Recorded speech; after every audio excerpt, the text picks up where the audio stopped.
कोई इसराइली हमले में हिजबुल्लाह के सरबराह हसन नसरुल्लाह मारे गए, इसराइली फौज का दावा सामने आया है। अहम और बड़ी खबर से आपको आगाह कर रहे हैं कि इसराइली हमले में हिजबुल्लाह के सरबराह हसन नसरुल्लाह मारे गए, इसराइली फौज का दावा ये सामने आया है। इससे पहले भी ये दावा किया जा रहा था, लेकिन बाकायदा तौर पर इसकी तस्दीक नहीं की गई थी। इसराइली हमले में हिजबुल्लाह के सरबराह हसन नसरुल्लाह मारे गए हैं, इसराइली फौज ऐसा दावा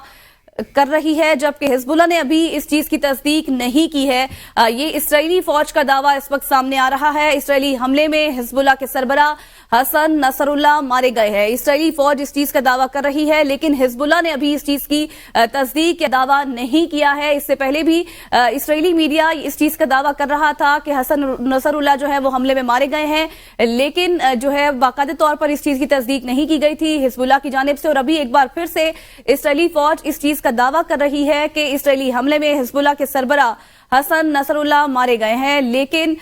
इस चीज की बाकायदा तौर पर हिजबुल्लाह की जानिब से अभी कोई दावा या तस्दीक नहीं की गई है। हम खबर दे रहे हैं आपको कि इसराइली हमले में हिजबुल्लाह के सरबराह हसन नसरुल्लाह मारे गए हैं। इसराइली फौज का ये दावा इस वक्त सामने आया है। हिजबुल्लाह ने हसन नसरुल्लाह की शहादत की तस्दीक नहीं की है। आपको बता रहे हैं कि गुज़श्ता कई रोज से लेबनान पर जो हमले इस वक्त जारी हैं, इसराइल की जानिब से तबाह बर्बाद किया जा रहा है और जिस तरह से बिल्डिंग्स को निशाना बनाया जा रहा है इसराइल की जानिब से, और इसराइली मीडिया इसराइली फौज ये मुसलसल दावा कर रही थी कि वो हसन नसरुल्लाह को निशाना बनाएंगे। और इससे पहले भी इस चीज का दावा इसराइल कर रहा था कि उन्होंने हसन नसरुल्लाह को जो है वो निशाना बनाया है और उनको शहीद किया है, लेकिन उसके बाद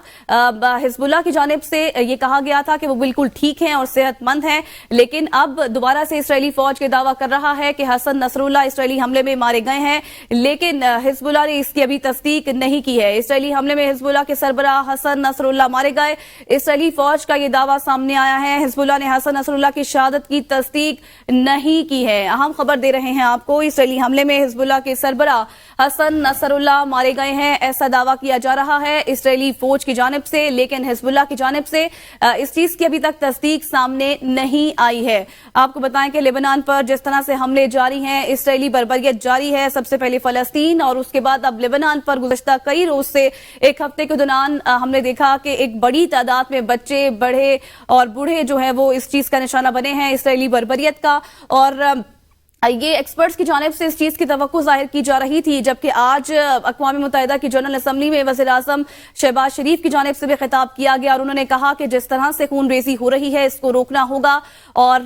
लेबनान को दूसरा गजा हम मुतहम्मिल नहीं हो सकता, ऐसा तस्लीम नहीं किया जा सकता। और बाकी तो बाकायदा तौर पर जो है वज़ीर आज़म ने आवाज़ उठाई है फ़लस्तीन और लेबनान के हवाले से भी। खालिद जमील ब्यूरो चीफ इस्लामाबाद हमारे साथ मौजूद हैं। खालिद जमील साहब, इससे पहले भी इसराइली मीडिया का ये दावा था, फौज का ये दावा था कि हसन नसरुल्लाह जो है वो शहीद हो चुके हैं, और अब एक बार फिर से इसराइली फौज इस चीज का दावा कर रही है। सूरत हाल को आप कैसे टर्न आउट होते हुए देख रहे हैं?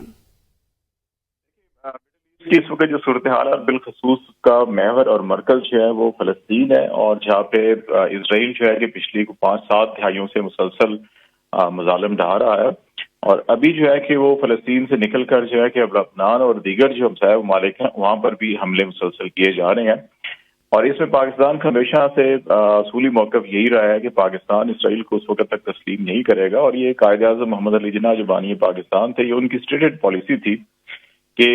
जब तक फलस्तीन एक आज़ाद रियासत कायम नहीं हो जाती और उसका दारुल हुकूमत बैतुल मुक़द्दस नहीं होता, यही अभी नुक्ता नज़र जो है और यही पॉलिसी जो है शहबाज शरीफ ने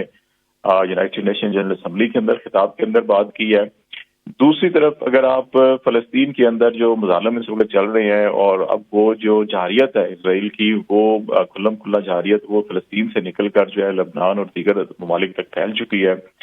अब यूनाइटेड नेशन के अंदर भी जो इसराइल के प्राइम मिनिस्टर हैं उन्होंने ईरान को खुल्लम खुल्ला धमकी दी और ये कहा कि अगर इसराइल के ऊपर कोई हमला हुआ या कोई उसके अंदर ऐसी शवायद निकलेगा जहाँ पे कोई ईरान की मुलव्वस होने की शवायद मिले, तो फिर हम इस ईरान पर हमले से भी गुरेज नहीं करेंगे। तो ये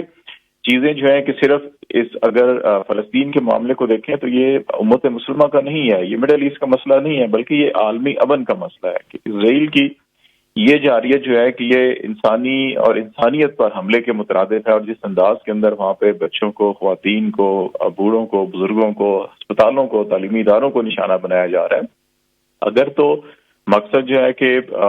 इसराइल के ऊपर हमला करने वाले خواہ وہ حزب اللہ ہو، حماس ہو یا کوئی بھی ہو، کہ اگر آپ نے ان کے خلاف کارروائی کرنی ہے پھر تو آپ ان کے ٹارگیٹڈ ایریاز کو کر سکتے ہیں یا ان کے ٹھکانوں کو کر سکتے ہیں جہاں پہ حزب اللہ کے یا حماس کے مجاہدین ہیں. لیکن اگر آپ ہسپتالوں کے اوپر، ایمبولینسز کے اوپر، تعلیمی اداروں کے اوپر، بچوں کے اوپر یا پناہ گاہیں جہاں پہ نہتے خواتین اور بچے مقیم ہیں، اگر وہاں پر اس قسم کے حملے کیے جائیں گے اور اس قسم کی کارروائیاں کی جائیں گی اور پھر نہ صرف ان کا اعلان کیا جائے گا، اعتراف کیا جائے گا، بلکہ اس کے اوپر جو ہے کہ وہ فخر سے دنیا میں یہ کھڑے ہو کے اگر بات کی جائے گی کہ ہم یہ جاری رکھیں گے اور اس سلسلے میں یونائٹڈ نیشن کی قراردادیں ہوں یا قومی سلامتی جو اقوام متحدہ کی جو سلامتی کونسل ہے اس کی قراردادیں ہوں، ان کو خاطر میں نہیں لایا جائے گا تو پھر اس سے عالمی امن کو یقینی طور پر خطرہ ہوگا. یہاں پہ اسرائیل کے مظالم کے خلاف ابھی آواز اٹھائی جا رہی ہے. ابھی جو ہے کہ وہاں پہ متحارب گروپ جو ہیں کہ وہ آواز اٹھا رہے ہیں، وہ ہاتھ بھی اٹھا رہے ہیں، اسلحہ بھی اٹھا رہے ہیں ان کے اپنی حفاظت اور بقا کے لیے. یہ معاملہ ایران اور ایران سے ہوتے ہوئے اگر پاکستان یا باقی دیگر ممالک تک یہ پھیلا تو پھر اس میں جو ہے کہ ایک عالمی امن کے لیے یقینی طور پر خطرہ ہوگا. تو اسی لیے پاکستان کا ہمیشہ سے یہ اسٹیٹڈ موقف رہا ہے کہ چاہے وہ کشمیر ہو یا فلسطین ہو، ان دونوں ایشوز کو اقوام متحدہ کی قراردادوں کے مطابق حل کیا جائے. دونوں ایشوز جو ہے کہ پچھلی 5-7 دہائیوں سے اقوام متحدہ